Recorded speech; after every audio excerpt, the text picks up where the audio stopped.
استاد سعادت پرور اللہ مقام عارف ہے، بہت بڑے عارف ہے، عارف بھائی، ان کے ایک شاگرد بیان کرتے ہیں ابھی رمضان کے بعد لیکچر دے رہے، کہہ رہے تھے کہ یہ جو ریلز دیکھتے ہیں نا ہم لوگ، یہ جو موبائل پہ، کوئی ایسی چیز جو کہ مناسب نہیں ہے، اس کے اثرات روح کے اوپر ایسے ہیں کہ 500 سال لگیں گے روح کو واپس آنے میں، 500 سال۔ ہم متوجہ نہیں ہیں، ہم تو نارمل ہے، نارمل چل رہا ہے۔ کیوں نارمل ہو گیا ہے؟ لیئرز آ گئی۔ کیوں نہیں میں جا پا رہا؟ کیونکہ میں نے خود ہجوم کہتے ہیں نا کہ یعنی کوئی حملہ ہو جائے، اٹیک ہو جائے، ان ریکوائرڈ تھاٹس کا حملہ ہے میرے اوپر، جو میری ضرورت نہیں ہے لیکن میں نے اپنی زندگی بنا لی ہے۔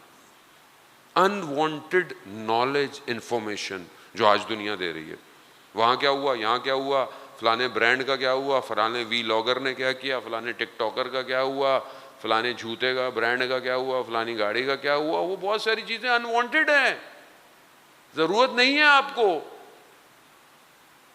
اور سوشل میڈیا کا الگورتھم ڈیزائن ایسا ہے کہ آپ کے ذہن کو متمرکز نہیں ہونے دیتا، یہاں ہوگا وہاں ہوگا، وہاں ہوگا یہاں ہوگا، یہاں ہوگا وہاں۔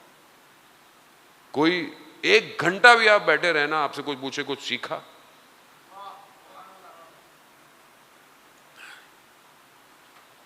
نفس، ہجوم ہے نفس کے اوپر، اور جب آلودہ ہو جائے تو پھر صلاحیت ختم ہو جاتی ہے کہ انسان ولی کی طرف متوجہ ہو سکے، نہیں ہو پائے گا، نہیں ہو سکتا، بہت مشکل ہے۔ کیا کریں؟ ایک ہی حل، نماز، سجدہ، قرآن، یہی ہے۔ دیر از نتھنگ مور۔ کوئی اور چیز نہیں ہے کہ اس دور میں آپ کو پاک کر سکے، سوائے اس کی بارگاہ کچھ نہیں ہے، کوئی جگہ نہیں۔ اور یہ مجلس تو ہمارے لیے تو اللہ کا کرم ہے کہ کسی اور کے پاس یہ مکتب نہیں ہے کہ جہاں ہم خدا کی طرف بڑھیں، جہاں ہم اہل بیت کی فضائل بیان کریں، اہل بیت سے اپنے قلوب کو منور کریں، ان کے ذکر سے۔ کوئی جگہ نہیں ہے۔ یہ تو ہمارے پاس خدا کا شکر کریں، یہ اپنے آباء و اجداد کو دعائیں دیں، یہ اپنے والدین کو دعائیں دیں جنہوں نے آپ کی تربیت کی ہے، ورنہ ابھی بھی بہت سارے لوگ غافل ہیں، بہت سارے لوگ غافل ہیں۔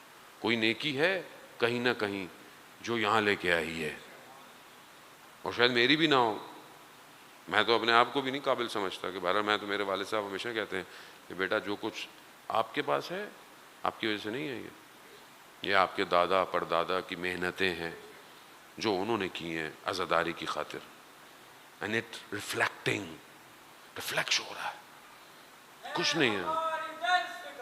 کربلا کربلا کربلا کربلا۔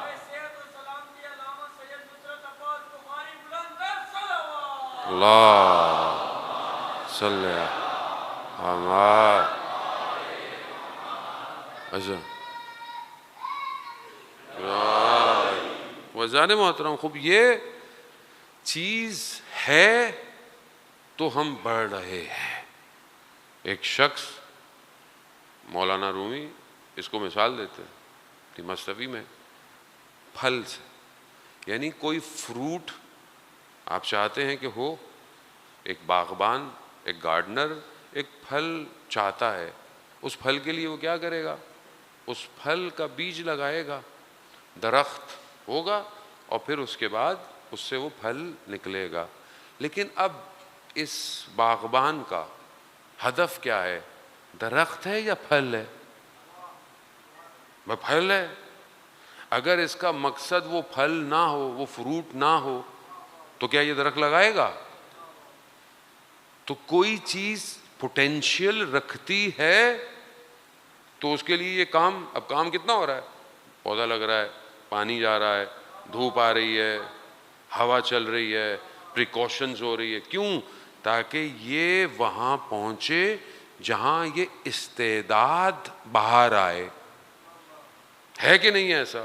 لیکن پہلے درخت ہے ظاہر میں، لیکن حقیقت میں کیا پہلے ہے؟ پھل ہے. اور رومی شعر میں لکھتے ہیں، اگر وہ شعر میرے ذہن میں آ جائے، وہ یہ کہتے ہیں کہ در ظاہر شاخ برتر اس، یعنی ظاہر میں شاخ جو ہے وہ برتر ہے، یعنی پہلے ہے ظاہر کے اندر. ولی در ہنر او از شاخ فائق تر است، یعنی وہ پہلے کہہ رہا ہے کہ شاخ برتر ہے ثمر سے، پھل سے، لیکن ہنر میں وہ یعنی پھل شاخ یعنی درخت سے پہلے ہے. لیکن حفاظت کرنی ہے. درخت کے اندر استعداد ہے، لیکن اگر باغباں، اگر گارڈنر درخت کی حفاظت نہ کرے، درخت کو صحیح پانی نہ دے، دھوپ نہ دے، کہیں چھاؤں دینی ہے نہ دے، تو کیا صحیح پھل آئے گا؟ بھائی یہی مثال ہے عزیزان محترم. ظہور ہونا ہے، لیکن ظہور تک تیاری اسی باغبان کی طرح ہے. استعداد ہے. اللہم صلی علی محمد.